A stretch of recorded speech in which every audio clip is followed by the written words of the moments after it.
കൂട്ടുകാർക്ക് നല്ലൊരു ദിവസം ആശംസിച്ചുകൊണ്ട് നമുക്ക് നേരെ ഗൗതമിന്റെ അളകനന്ദയുടെ ഇന്നത്തെ നല്ലൊരു വിശേഷം കേട്ടാലോ. അങ്ങനെ ഇന്നത്തെ വിശേഷത്തില് പിങ്കിയെ പോലീസ് അറസ്റ്റ് ചെയ്ത് പോലീസ് സ്റ്റേഷനിലേക്ക് കൊണ്ടുപോവാണ്. ഈ സമയത്ത് സജയൻ തന്റെ ഫ്രണ്ടിന് സോളമനോടൊപ്പം ഇരുന്ന് മദ്യപിച്ചുകൊണ്ടിരിക്കുക. അങ്ങനെ മദ്യപിച്ച് വിശേഷങ്ങളൊക്കെ പറഞ്ഞുകൊണ്ടിരിക്കുന്ന ഇടയ്ക്ക് സോളമൻ ചോദിച്ചു, അല്ല അച്ഛൻ, ഞാൻ ഒരു കാര്യം ചോദിച്ചിട്ടെ, നീ എന്തിനാ പവിത്രയുടെ അച്ഛനെ അമ്മാവൻ എന്നൊക്കെ വിളിക്കുന്നേ? അല്ല നിങ്ങൾ തമ്മില് ഒരു ബന്ധമൊന്നും ഇല്ലല്ലോ. അല്ല അമ്മാവനാവാനായിട്ട് നിന്റെ സ്വന്തം അമ്മാവനല്ല, നിങ്ങൾ തമ്മിലൊരു ബന്ധം പോലും ഇല്ലാതെ പിന്നെ എന്തിനാ നിങ്ങൾ അമ്മാവനെന്ന് വിളിക്കണേ നിൽക്കുക?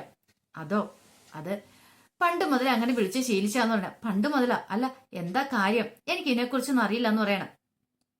ഇത് കേട്ടതും സജയൻ പറഞ്ഞു, അതൊക്കെ ഒരു വലിയൊരു കഥ തന്നെയാന്ന് പറയണം. നിനക്കറിയാലോ സോളമ്മ, കാരണം പണ്ട് ഞങ്ങളുടെ കുടുംബം എന്ന് പറഞ്ഞാൽ വലിയൊരു കുടുംബം തന്നെയായിരുന്നു, അത്യാവശ്യം പണമുള്ളൊരു കുടുംബം തന്നെയായിരുന്നു. പക്ഷെ ആ സമയത്ത് ഈ പറയുന്ന പവിത്രയുടെ അച്ഛന്റെ രത്നാകരൻ എന്ന് പറഞ്ഞിട്ടുണ്ടെങ്കിൽ ഒരു ദരിദ്രവാസി കുടുംബമായിരുന്നു പറയണം. അങ്ങനെ ഞാനൊരു ചെറിയ പ്രായത്തില് കളിച്ചു നടക്കുന്ന പ്രായത്തില് പവിത്രനെ കാണുന്നത്. അപ്പൊ അവളൊന്ന് 10ാം ക്ലാസ് പഠിക്കുന്ന സമയമാണ്. അങ്ങനെ അവളിങ്ങനെ ചിരിച്ചു കളിച്ച് കിടക്കുന്ന ഞാൻ കണ്ടു. എനിക്ക് അവളെ ഇഷ്ടപ്പെടുകയും ചെയ്തു. അതുപോലെ തന്നെ അവൾക്കും എന്നോട് ചെറിയ ഇഷ്ടമൊക്കെ ഉണ്ടായിരുന്നു. അങ്ങനെ അവസാനം രത്നാകരൻ എന്ത് ചെയ്താ ഇത് കണ്ടുപിടിച്ചു ഇഷ്ടമാണെന്ന്. രത്നാകരൻ എന്നോട് വന്ന് ചോദിച്ചു, പക്ഷെ എനിക്ക് നിഷേധിക്കാൻ പറ്റിയില്ല. അവസാനം ഞാൻ പറഞ്ഞു എനിക്ക് അവളെ ഇഷ്ടമാന്ന് പറഞ്ഞു. ഇത് കേട്ട് കഴിഞ്ഞപ്പോ അയാള് ദേഷ്യപ്പെടുന്ന വിചാരിച്ച, പക്ഷെ അയാളൊന്നും പറഞ്ഞില്ല. അയാള് ചെയ്തെന്താണെന്നറിയാം, അന്ന് പവിത്രയ്ക്ക് വയസ്സ് വെറും 16 വയസ്സ് മാത്രമേ ഉണ്ടായിരുന്നുള്ളൂ. 10ാം ക്ലാസ് കഴിഞ്ഞ് പിന്നീട് നിൽക്കുന്ന സമയത്ത് അയാൾ പറഞ്ഞു, ഒരു കാര്യം ചെയ്യാം, നമുക്ക് പിന്നീട് എന്തെങ്കിലും തീരുമാനമൊക്കെ ഉണ്ടാക്കാന്ന് പറഞ്ഞിരുന്നു. അങ്ങനെ ഇരിക്കുന്ന സമയത്ത് എനിക്ക് ഗൾഫിൽ പോകാനായിട്ടൊരു അവസരം കിട്ടുന്നേ. അപ്പൊ ഞാൻ ഗൾഫിൽ പോകാന്ന് അറിഞ്ഞു കഴിഞ്ഞപ്പോഴത്തേനും അയാൾക്ക് സഹിച്ചില്ല. അയാൾക്കൊരു ഭയം, ഇനിയിപ്പോ താൻ ഗൾഫിൽ പോയിട്ട് വന്നു കഴിയുമ്പോഴത്തേനും വേറെ ഏതെങ്കിലും പെൺകുട്ടിയെ കല്യാണം കഴിച്ച് സുഖമായിട്ട് ജീവിച്ചാലോ. അതുകൊണ്ട് അയാൾ എന്ത് ചെയ്തു, അയാളൊരു നമ്പർ അങ്ങോട്ട് ഇട്ടു. കാരണം വീട്ടുകാർക്കൊന്നും ഈ കാര്യത്തെക്കുറിച്ച് അറിയത്തില്ല. അപ്പൊ അയാൾ എന്ത് ചെയ്തു, വേറൊരു ക്ഷേത്രത്തിലാ ഞങ്ങളെ രണ്ടുപേരും കൂട്ടിക്കൊണ്ടുപോയി. പിന്നീട് അവിടെ വെച്ച് ഞങ്ങളുടെ രണ്ടുപേരുടെ കല്യാണം നടത്തി എന്ന് പറയാണ്. ഇത് കേട്ടപ്പോ സോൾമൻ ചോദിച്ചു, അങ്ങനെയാണ് നിന്റെ കല്യാണം നടന്നത്? അത് അങ്ങനെയാ നടന്നത്. കാരണം അന്ന് പവിത്രയ്ക്ക് പ്രായപൂർത്തി പോലും ആയിട്ടുണ്ടായിരുന്നില്ല.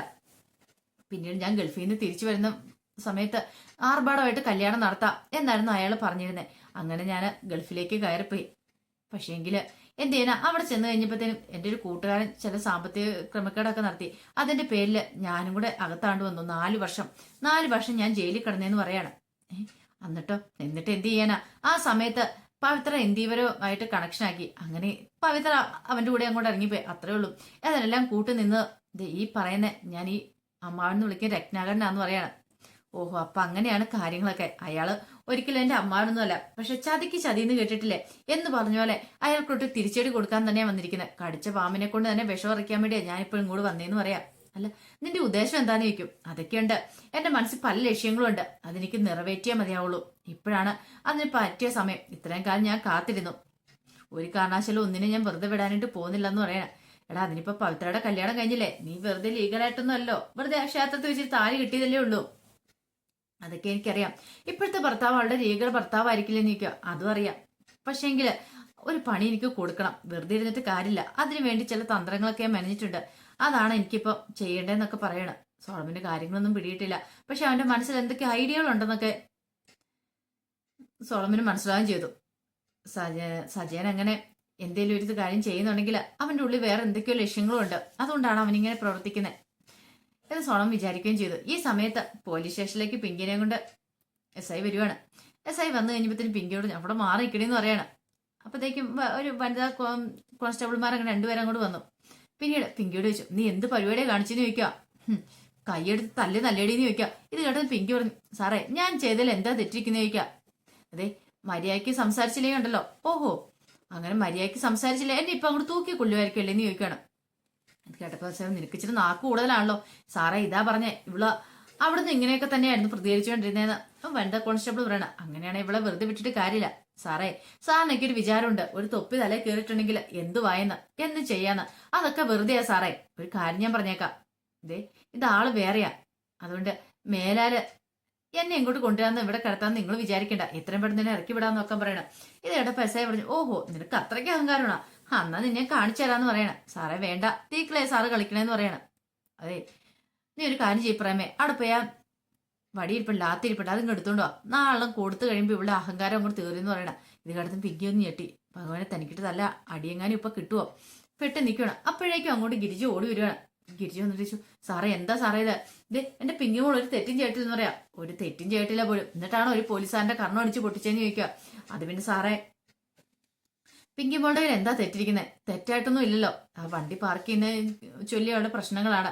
അതിനിപ്പം ആ പോലീസുകാരൻ അങ്ങനെ പറയേണ്ട വല്ല കാര്യമുണ്ടോ? അതുകൊണ്ടല്ലേ എന്റെ പിങ്കിമോൾ അങ്ങനെയൊക്കെ പറഞ്ഞെന്ന് ചോദിക്കോ. ഓഹോ, അപ്പൊ നിങ്ങൾ വക്കാലത്ത് പിടിക്കാൻ വന്നതല്ലേ എന്ന് ചോദിക്കണം. സാറേ അത് പിന്നെ ഞാൻ കൂടുതലൊന്നും പറയണ്ടെന്ന് പറയണേ. ഇത് കേട്ട് കഴിഞ്ഞപ്പോഴത്തേനും കിഴിച്ചു പറഞ്ഞു, സാറേ ഇവളാരാന്നറിയാവോ? ഇവളാരാണെങ്കിൽ എനിക്കിപ്പോ എന്താന്ന് ചോദിക്കാം. സാറേ ഒരു കാര്യം ഞാൻ പറഞ്ഞേക്കാം, ഇവളുടെ ദേഹത്ത് കൈ വെച്ചിട്ടുണ്ടെങ്കിൽ സാർ പിന്നെ ദുഃഖിക്കേണ്ടതായിട്ട് വരും. ഇവള് ACP ഗൗതം മഹേഷിന്റെ അനീത്തിയാന്ന് പറയാണ്. ഗൗതം സാറിന്റെയോ? അതെ, ഗൗതം സാറിന് തന്നെ. വെറുതെ പുളു അടിക്കാതെ പെണ്ണുപിള്ളേ നിങ്ങളെന്ന് പറയണം. അല്ല സാറേ, പുളു അടിച്ചല്ല, ഉള്ള സത്യമായിട്ടുള്ള കാര്യം പറഞ്ഞാന്ന് പറയണം. പിന്നീട് പിങ്കി പറഞ്ഞു, ഒരു കാര്യം ചെയ്യുക, സംശയമുണ്ട് സാർ, ഒരു കാര്യം ചെയ്യുക, ACP ഗൗതത്തിനെ ഒന്ന് വിളിച്ചു നോക്കാം, അപ്പൊ അറിയാന്ന് പറയണം. പിന്നീട് SI അങ്ങ് എഴുന്നേറ്റ് പോയി ഗൗതത്തിന്റെ ഫോണിലേക്ക് വിളിക്കണം. എന്താ കാര്യം ചോദിക്കണം. അല്ല അത് പിന്നെ സാറേ ഇവിടെ എന്തൊരു കേസ് വന്നിട്ടുണ്ടെന്ന്. അതിനിപ്പോ എന്താ? അത് പിന്നെ ഒരു പോലീസുകാരനെ ഒരു സ്ത്രീ അടിച്ചു, അതിന്റെ പേരില്. ആണോ? അന്ന് അവളെ വെറുതെ വിടലെന്ന് പറയണം. അവിടെ കിടന്ന് നാളെ പൊട്ടിച്ചാൽ ലോക്കപ്പിൽ തന്നെ കൊണ്ട് ഇടാൻ പറയണം. സാറേ അതിനകത്തൊരു പ്രശ്നമുണ്ട്. എന്താ? സാറിന്റെ അനുജത്തിയാന്ന് പറയണത്. എന്റെ അനുജത്തിയ? അതെ. പ്രിയവദാന പേരൊക്കെ പറഞ്ഞെന്ന് പറയാം. ഇത് കേട്ടത് ഗൗതത്തിന് ഒരു ഞെട്ടലുണ്ടായി. ദൈവമേ, ഇവൾക്ക് ഇത് എന്തിന്റെ കേടാ എന്തൊരു ചിന്തയായിരുന്നു. ആ സമയത്ത് പിങ്കിക്ക് ഭയങ്കര സന്തോഷമായി. താൻ ഉദ്ദേശിച്ച പോലെയൊക്കെ കാര്യങ്ങൾ നീക്കുന്നുണ്ട്. പിന്നീട് ഗിരിജയോട് പറഞ്ഞു, ദേ ചിറ്റേ, നമ്മൾ ഉദ്ദേശിച്ച പോലെ തന്നെ കാര്യങ്ങൾ പോകുന്നുണ്ടല്ലേ? ഉറപ്പായിട്ടും ഉണ്ടെന്ന് പറയാണ്. അങ്ങനെ അയാൾ ഗൗതം വരാൻ വേണ്ടി കാത്തിരിക്കുക. കുറെ സമയം കഴിഞ്ഞപ്പോഴാണ് ഗൗതം അങ്ങോട്ട് വരുന്നത്. ഗൗതത്തിന്റെ കൂടെ നന്ദയ ഉണ്ടായിരുന്നു. ഗൗതം അങ്ങോട്ട് വന്നിട്ട്, പിങ്കി നിനക്ക് ഇത് എന്ത് പറ്റി? നീ എന്ത് പരിപാടിയെ കാണിച്ചെന്ന് ചോദിക്കുകയാണ്. ഇത് കേട്ട SI പറഞ്ഞു, ഇതേ ഡ്യൂട്ടിയിലുണ്ടായിരുന്നൊരു പോലീസുകാരനെ തല്ലിയത്. ഇത് കേട്ട് ഞാൻ പിങ്കി പറഞ്ഞു, അതെ അയാളുടെ കൈ കുറ്റമുണ്ട്, അയാൾ അല്ലെങ്കിൽ എന്തുകൊണ്ടാണ് തിരിച്ചു തല്ലിയില്ല. ഗൗതം പറഞ്ഞു, അതെ പോലീസുകാരനാണെങ്കിലും അയാൾ നിന്റെ മേത്ത് കൈവച്ചിട്ടുണ്ട്, പിന്നെ നീ എന്താ പറഞ്ഞു നടക്കുന്നത്? വേറെ പല കഥകളും നീ ഉണ്ടാക്കും. അതുകൊണ്ട് മാത്രമാണ് ഇതേ ആ സാർ നിന്നൊന്നും ചെയ്യാത്തേന്ന് പറയണം. പിന്നെ ആണെന്ന് പോലും, അല്ലെങ്കിൽ ഇപ്പൊ എന്നെ ഏതാണെങ്കിൽ ചെയ്തരം. പിങ്കി ഒരു കാര്യം ഞാൻ പറഞ്ഞേക്കാം, അനാവശ്യമായിട്ട് വർത്താനം പറയേണ്ടതെന്ന് പറയണം. പക്ഷെ ഇതൊന്നും കേൾക്കാണ്ട് പിങ്കിയെ കൂട്ടാക്കിയില്ല. അവസാനം പിങ്കി പറഞ്ഞു, അതെ ഇനിയിപ്പം എന്നെ എന്തായാലും ഇങ്ങോട്ട് കൂട്ടിക്കൊണ്ട് വന്നേ, കുറെ ചാർജൊക്കെ അങ്ങോട്ട് കെട്ടിവെച്ച എന്നെ ഇവ ലോക്കപ്പില്ലാത്ത ഇങ്ങോട്ട് ഇട്ടേക്കാൻ പറയണം. ഇത് കേട്ട് കഴിഞ്ഞപ്പോ ഗൗതം പറഞ്ഞു, ഓഹോ അത്രയ്ക്ക് നിനക്ക് അഹങ്കാരമാണോ? ഒരു കാര്യം ചെയ്യാം, SIയോട് പറയണം, ഇവൾക്ക് ഇനി അതിന്റെ സക്കതായ ശിക്ഷ തന്നെ കൊടുക്കണം. അപ്പൊ ഇവൾക്ക് മാത്രമല്ല കൊടുക്കണ്ടേ, ആ ഗിരിജ എന്ന് പറഞ്ഞ ആ സ്ത്രീ കൂടെ കൊടുത്തേരെ. അവരും ഇതിനകത്ത് കൂട്ടുപ്രതിയല്ലേ, അവർക്കൂടെ കൊടുത്തേരെ. രണ്ടെണ്ണം കൂടെ അകത്ത് കിടക്കട്ടെ, അകത്ത് കിടന്നാൽ രണ്ടെണ്ണം കൂടെ പഠിക്കുള്ളൂ എന്ന് പറയണം. നന്ദ പറഞ്ഞു, ഗംസാർ എന്തൊക്കെയാ പറയണേ? അകത്ത് കിടക്കട്ടെ നന്ദ, എന്തിനാ ഇവരെയൊക്കെ പുറത്തിറക്കുന്നത്? പുറത്തിറക്കാൻ പോകുമ്പോഴാണ് നമുക്കിട്ട് പണി തരുന്നത്. അല്ലെങ്കിലും മനുഷ്യനെ വെറുതെ പറയിപ്പിക്കാട്ട് ഓരോ ജന്മങ്ങൾ ഇങ്ങോട്ട് എഴുന്നള്ളിക്കോളും എന്നും പറഞ്ഞുകൊണ്ട് ഗൗതം പുറത്തേക്ക് ഇറങ്ങി പോവാണ്.